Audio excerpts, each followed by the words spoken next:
राधे राधे दोस्तों, आज के दिन हम आपको सुनाने वाले हैं श्रीमती राधा रानी के जन्म से जुड़ी विभिन्न रोचक कहानियां। तो चलिए बिना किसी देरी के जानते हैं कि किस तरह से हुआ था राधा रानी का जन्म। दोस्तों, राधा रानी के जन्म से जुड़ी पहली कहानी ये है कि मथुरा जिले के गोकुल महावन कस्बे के निकट रावल गांव में वृषभानु एवं कीर्तिदा की पुत्री के रूप में राधा रानी ने जन्म लिया, जो कि हम सब जानते हैं। राधा रानी के जन्म के बारे में कहा जाता है कि उन्होंने माता के गर्भ से जन्म नहीं लिया था। उनकी माता ने अपने गर्भ में वायु को धारण कर रखा था। उसने योग माया की प्रेरणा से वायु को ही जन्म दिया था, परंतु वहाँ स्वेच्छा से श्री राधा प्रकट हो गई। श्री राधा रानी जी कालिंदजा कुलवर्ती निकुंज प्रदेश के एक सुंदर मंदिर में अवतीर्ण हुई थी। उस समय भाद्रपद का महीना था, शुक्ल पक्ष अष्टमी तिथि थी, अनुराधा नक्षत्र था, मध्याह्न काल 12 बजे और सोमवार का दिन था। उस समय राधा जी के जन्म पर नदियों तक का जल पवित्र हो गया था। संपूर्ण दिशाएं प्रसन्न एवं निर्मल हो उठी थी और उनके जन्म के साथ ही इस दिन को राधा अष्टमी के रूप में मनाया जाने लगा। दोस्तों, राधा रानी के जन्म में श्री वृषभानु जी और कीर्तिदा इतने प्रसन्न थे कि उन्होंने बहुत सुंदर उत्सव मनाया। अपनी पुत्री के कल्याण की कामना से आनंददायिनी 2 लाख उत्तम गौएं उन्होंने ब्राह्मणों को दान में भी दी थी। राधा रानी के जन्म से जुड़ी दूसरी कहानी ये भी है कि महाराज वृषभानु और उनकी पत्नी कीर्तिदा ने अपने पिछले जन्म में भगवान ब्रह्मा से वरदान मांगा था कि अगले जन्म में उन्हें माता लक्ष्मी एक बेटी के रूप में प्राप्त हो। तब भगवान ब्रह्मा ने उन्हें यह वरदान दिया। एक दिन जब वृषभानु जी एक सरोवर के पास से गुजर रहे थे, तब उन्हें एक बालिका कमल के फूल पर तैरती हुई मिली, जिसे उन्होंने पुत्री के रूप में अपना लिया। राधा रानी जी श्री कृष्ण से 11 माह बड़ी थी, लेकिन श्री वृषभानु जी और कीर्तिदा को जब ये पता चला कि श्री किशोरी जी ने अपने प्राकट्य से ही अपनी आंखें नहीं खोली हैं, तो वो इस बात से बड़ा दुखी हुए।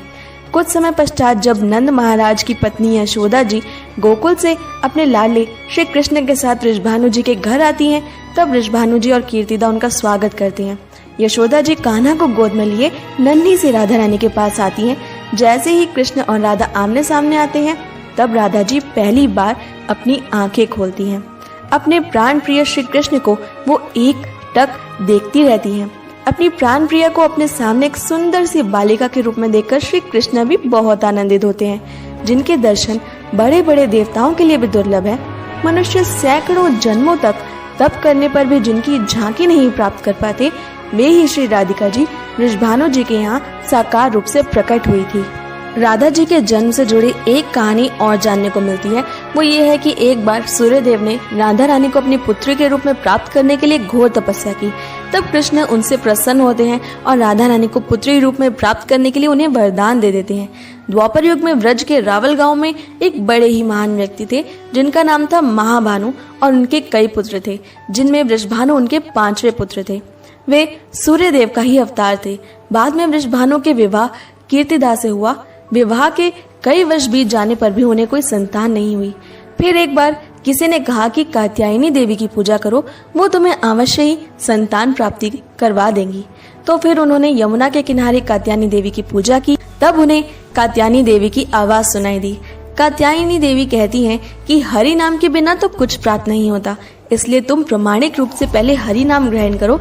तब कात्यायनी देवी के आदेश को मानकर वृषभानु और कीर्तिदा यमुना किनारे कृत मुनि के आश्रम पर पहुंचते हैं और उनसे हरि नाम ग्रहण करते हैं, यानी कि उनसे हरि नाम की दीक्षा लेते हैं। फिर वृषभानु और कीर्तिदा निरंतर हरि नाम का जप करते रहते हैं, जिससे प्रसन्न होकर कात्यायनी देवी उनके सामने फिर से प्रकट होती हैं।